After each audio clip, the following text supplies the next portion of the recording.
गजलका शेरहरूमा चाहिँ फरक फरक भावहरू आएको हुन सक्छ अनि यो भावहरू कतै नराम्रो भए चाहिँ क्षमा चाहन्छु, क्षमा प्रार्थी छु र सबैले सकारात्मक तरिकाले बुझिदिनु होला। गल्ती हुने भनेको मान्छेबाटै हो।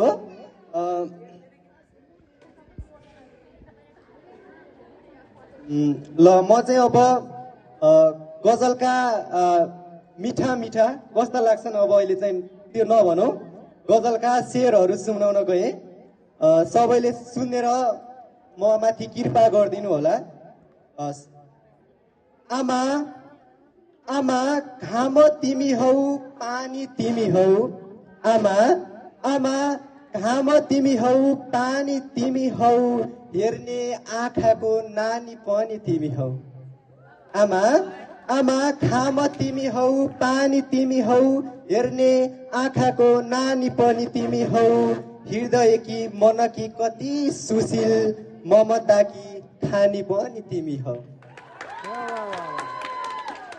कहाँ ममताकी खानी पनि तिमी हौ, घाम तिमी हौ, पानी तिमी हौ, हेर्ने आँखाकी नानी पनि तिमी हौ, हृदयकी मनकी कति सुशील, ममताकी खानी पनि तिमी हौ। कहाँ बोल्न सकेको छु र मैले, मेरो मनैकी रानी पनि तिमी हौ। कहाँ बोल्न सकेको छु र मैले, मेरो मनैकी रानी पनि तिमी हौ। तिमी हुँदा मेरो अस्तित्व हुनेछ, हेर नहुँदा परानी पनि तिमी हौ। न तिमी हुँदा मेरो अस्तित्व हुनेछ, हेर नहुँदा मेरो परानी पनि तिमी हौ। मलाई अद्भुत प्राण प्रदान गर्ने, सजाउने जवानी पनि तिमी हौ। घाम तिमी हौ, पानी तिमी हौ, हेर्ने आँखाको नानी पनि तिमी हौ। कस्तो लाग्यो तपाईहरूलाई एउटा गजल चाहिँ सकाए। जिउनै गाह्रो जिन्दगी नै भार भएपछि, है कति भार हुन्छ। जिउनै गाह्रो जिन्दगी नै भार भएपछि, दुब्लो पनि मोटो हुन्छ सम्हार भएपछि। जिउनै गाह्रो जिन्दगी नै भार भएपछि, मोटो पनि दुब्लो पनि मोटो हुन्छ सम्हार भएपछि।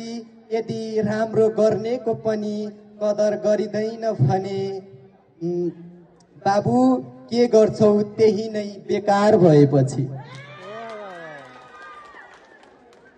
बाबु के गर्छौ त्यही नै बेकार भएपछि, जिउनै गाह्रो जिन्दगी नै भार भएपछि, दुब्लो पनि मोटो हुन्छ सम्हार भएपछि। यदि सुन्दर संसारमा जन्मेका छौ, यति सुन्दर संसारमा जन्मेका छौ, जीवन गाह्रो सोध्छन् जङ्हार भएपछि। जिउनै गाह्रो जिन्दगी नै भार भएपछि, दुब्लो पनि मोटो हुन्छ सम्हार भएपछि। दोस्रो गजल पनि सकियो। अब एउटा गजल राखे, कृपया सुन्नुहोला र मैले यसलाई फेरि फेरि दोहोऱ्याउन चाहेन। म चाहिँ कर्मशः रूपमा वाचन गर्नेछु। ल सुरु गरेँ मैले चाहिँ।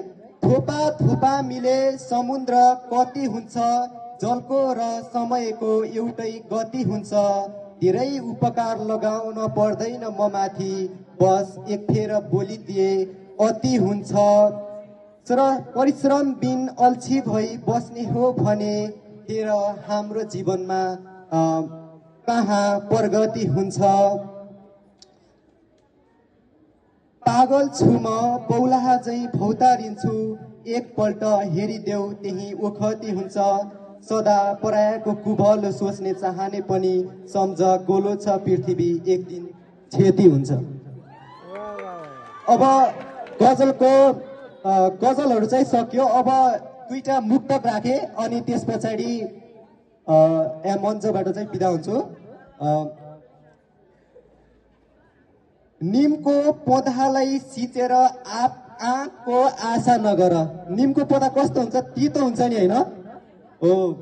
त्यसलाई चाहिँ रोपेर तपाईहरूले आँपको आशा नगर्नु भन्नु खोजेकोले चाहिँ निमको पौधालाई सिचेर आँपको आशा नगर, कसैलाई विनम्र त कसैलाई कठोर भाषा नगर।